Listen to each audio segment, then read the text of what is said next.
A energia, sem dúvida alguma, é o bem mais precioso de toda a nossa civilização. Sem energia, não haveria nenhum carro nas nossas ruas e as nossas cidades não seriam iluminadas, e nós não teríamos levado os nossos foguetes até o espaço. A energia faz o progresso da nossa humanidade continuar sem parar. Um mundo sem energia seria um mundo sem iluminação e aparelhos eletrônicos de nossas casas, sem contar que a energia é essencial para a saúde. Durante a nossa história como seres humanos, a nossa busca por fontes cada vez mais eficientes de energia acompanhou lado a lado o nosso desenvolvimento. Como espécie, nós fomos do fogo até máquinas a vapor. Nós domamos o vento, nós transformamos correntes de água em uma maneira de extrair energia útil para a humanidade. Mas existe um porém. Abastecer energeticamente toda a humanidade não é uma tarefa fácil. Os índices de natalidade não mentem. Nós estamos crescendo cada vez mais rápido, e com isso a demanda por energia também aumenta exponencialmente. O que piora a nossa situação é que hoje em dia, cerca de 80% da nossa energia vem de combustíveis fósseis. O petróleo é a matéria-prima mais utilizada e negociada no mundo. O único problema é de que não é uma energia renovável, e algumas estimativas apontam que não vai durar mais de 100 anos. Então agora nós temos a obrigação de encontrarmos novas formas de energia mais eficientes. Só que, para nossa sorte, conhecemos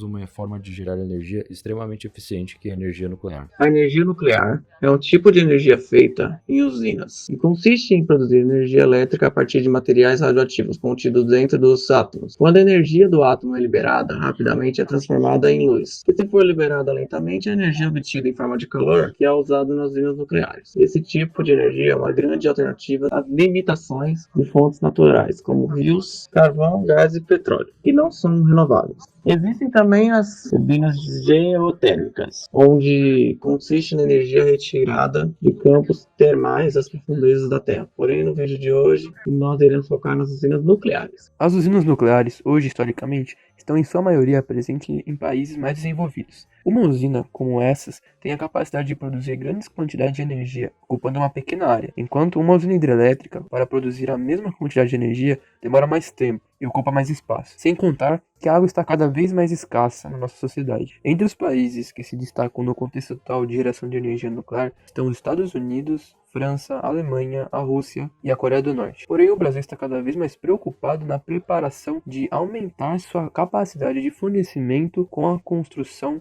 da nova usina Angra 3. Sua construção teve uma pausa em 2019 e estava planejada de voltar em 2020. Por conta de um contexto de isolamento social por conta da pandemia, nós tivemos que esperar ainda mais. Nós já temos as usinas Angra 1 e Angra 2, localizadas perto de São Paulo, Rio de Janeiro e Belo Horizonte, que são cidades que consomem muita energia. Ambas foram fabricadas durante os anos de 60 e 70. Geram uma quantidade de energia suficiente para abastecer cerca de 30 milhões de brasileiros, que representa aproximadamente 15% de toda a população do país. Mas como as usinas exatamente funcionam? Como elas são por dentro? Antes de vermos isso, primeiro temos que compreender que existem duas formas de retirar energia a partir dos átomos: a fissão nuclear e a fusão nuclear. A fissão nuclear é quando pegamos o elemento, na maioria das vezes o urânio, e dividimos ele em outros elementos com massas menores. Porém, quando pegamos a massa total desses elementos menores, vemos que ela não é igual à massa do elemento original. Ou seja, a massa se perdeu. Certo? Errado. Segundo a lei de Lavoisier, nada se cria, tudo se transforma. Ou seja, essa massa que aparentemente sumiu foi transformada em energia, e essa energia chega a beirar enormes quantidades. É muita energia contida em um espaço muito pequeno. Essa é uma das maiores alternativas adotadas pelas próprias usinas. Já a fusão nuclear chega a ser ainda mais ideal aos nossos pedidos, porque é um tipo de energia que é praticamente inesgotável. Ao invés de utilizar o urânio, é utilizado o hidrogênio, que é o elemento mais abundante da nossa atmosfera depois do nitrogênio. A nossa fusão nuclear ocorre como se fosse um processo inverso da fissão, onde juntamos dois elementos criando um novo elemento com massa maior. Como a fissão, as massas não são as mesmas. Essa massa foi convertida em energia, e assim como outro processo, essa energia chega à beira de enormes quantidades. O elemento mais utilizado na fissão nuclear é o urânio. Além desse elemento, podemos também citar inúmeros outros elementos que são também fundamental na utilização da fissão nuclear. Neste caso, o tório é um elemento muito melhor e mais fácil de ser encontrado do que o urânio. O tório está muito presente na química, pois é representado no craqueamento do petróleo e na produção do ácido sulfúrico. O tório também é um componente próximo do urânio, especificamente em duas casas de diferença, e eles são muito parecidos com relação às suas propriedades. A diferença entre eles é que o tório não possui tanta radioatividade comparado com o urânio. Outro aspecto que podemos falar sobre o tório é a mineração. A mineração do urânio é muito complicada, pois quando o urânio está sendo minerado, ele solta um gás que pode ser letal para os trabalhadores, além de que eles precisam de um sistema de ventilação muito caro para a mineração. Já com relação ao tório, nada disso é necessário. Além de que a concentração do urânio é muito menor comparado com a do tório, que apresenta cerca de 3 vezes mais abundância e 100 vezes menos toxicidade. Então, exige muito menos trabalho e custo para pegar a mesma quantidade de materiais. Então, o tório pode ser considerado como um elemento para o futuro, pois ele é forte, limpo e muito resistente. Você deve estar se perguntando agora, se o tório é superior ao urânio, por que não usamos ele? Ele apenas tem uma desvantagem por certos pontos de vista, pois o urânio pode ser usado sem nenhum elemento de suporte, já que o tório precisa de plutônio, o que pode ser ruim por um lado, por ter que usar mais materiais. Além de que, nós continuamos usando o urânio porque é um material físsil. O material físsil é aquele que consegue sustentar uma reação de fissão em cadeia, e por isso que o urânio, atualmente, é o mais utilizado do que o tório.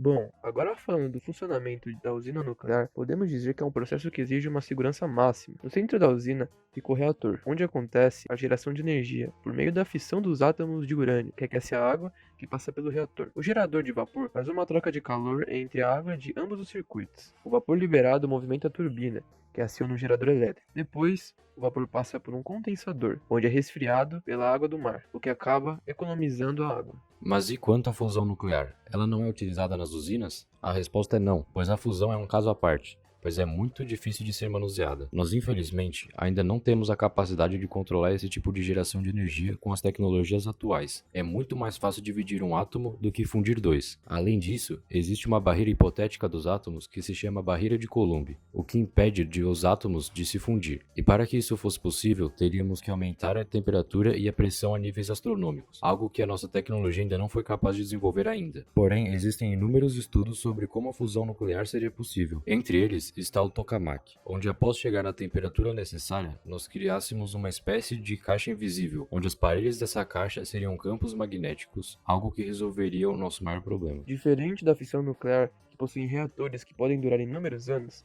a fusão nuclear teria uma infraestrutura muito limitada, onde os reatores devem ser muito bem estudados antes de serem feitos, para que não haja nenhum desperdício de dinheiro ou até mesmo desastre nuclear. Além disso, podemos pensar na fusão a partir de dois isótopos de hidrogênio, o deutério e o trítio. O deutério é um hidrogênio com um nêutron a mais, e o trítio é um hidrogênio com dois nêutrons a mais. E a partir deles, estão sendo feitos vários estudos de como podemos incluir a fusão nuclear em nossa sociedade, pois sem dúvida, a fusão nuclear é a energia do futuro, pois ela tem a capacidade de suprir todas as demandas da nossa sociedade, em quase todos os âmbitos, e há um longíssimo prazo. Porém, por mais que as usinas geram uma energia deste nível, tanto a fusão quanto a fissão nuclear acabam produzindo o lixo radioativo. Os rejeitos radioativos provenientes de hospitais, usinas nucleares, centros de pesquisa, etc., recebem o nome de lixo nuclear. Como o próprio nome já diz, este material é resultado da atividade com elementos radioativos que emitem energia nuclear, como por exemplo urânio, césio, estrôncio, iodo e plutônio. Este lixo não pode ser reutilizado em razão dos isótopos radioativos, ou seja, não pode ser tratado como lixo comum. Por que o lixo nuclear representa perigo? Quando os isótopos de urânio passam pelo processo de fissão nuclear, se desintegram e passam a emitir radiação gama. Os raios gama são extremamente nocivos à saúde porque possuem um grande poder de penetração. Eles invadem as células do organismo e podem levar até a morte. Por isso, os materiais radioativos oferecem riscos à saúde. Os rejeitos de usinas nucleares podem ser descartados, sendo colocados em recipientes especiais e reservados em locais com revestimento de concreto. Devem manter confinados até que a radiação diminua ao ponto que não causará mais danos. Esses confinamentos variam de 50 a 300 anos, mas é importante destacar que esse período não é fixo, pode variar com o grau de nocividade e com o seu período de meia-vida. Além disso, olhando em um contexto mundial, a energia nuclear acabou propagando muito do que chamamos de desastres nucleares. Dentre eles, podemos citar vários casos, mas no vídeo de hoje nós iremos focar no desastre mais lamentável que todos nós conhecemos, Chernobyl. Chernobyl foi construída pela União Soviética, no território hoje conhecido como Ucrânia,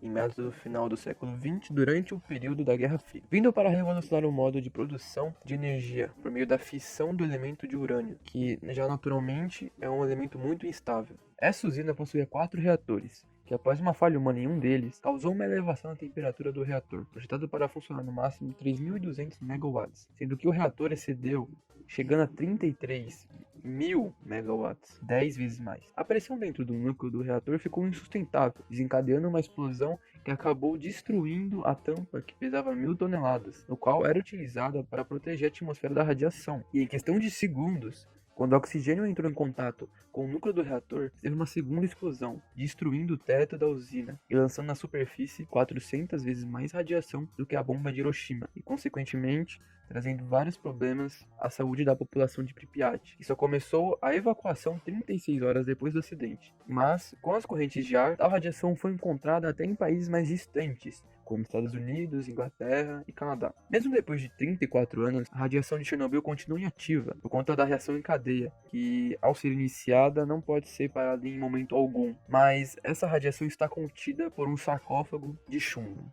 Mas sem contar com todos esses problemas derivados das usinas, poderíamos utilizar essa forma de produção de eletricidade e tratarmos com responsabilidade tanto os átomos radioativos quanto o lixo proveniente deles, e criar um meio de energia mais limpo e sustentável para o nosso planeta. Felizmente, existem inúmeros estudos sendo feitos para tentar fazer com que essas usinas tenham menos custos e, consequentemente, uma produção de resíduos mais limpos. Não é à toa que no início do vídeo nós citamos que já existem muitos países que utilizam usinas nucleares, incluindo o Brasil. O que os entendidos do assunto ficam mais fascinados com a energia nuclear é como ela livra o meio ambiente de danos, já que é uma energia muito limpa, desde que seja utilizada de forma correta. Para considerarmos uma usina eficiente e sustentável, temos que considerar se ela causa baixos danos à natureza durante sua criação e se utiliza de fontes infinitas. E quando nós dizemos infinitas, é porque nós nos referimos às coisas que sempre estiveram com grande abundância na Terra. E uma dessas coisas são, sem dúvidas, os átomos. Além do fato de que eles podem ser reutilizados, nós podemos viver tranquilamente a partir da fusão nuclear. Por exemplo, se conseguirmos passar por esses obstáculos de lixo gerado e possíveis desastres, nós vamos ter energia limpa, eficiente e barata por bilhões de anos. É tudo uma questão de estudo e de como nós podemos manter a nós mesmos como sociedade. São as nossas escolhas que transformarão o mundo em um lugar melhor.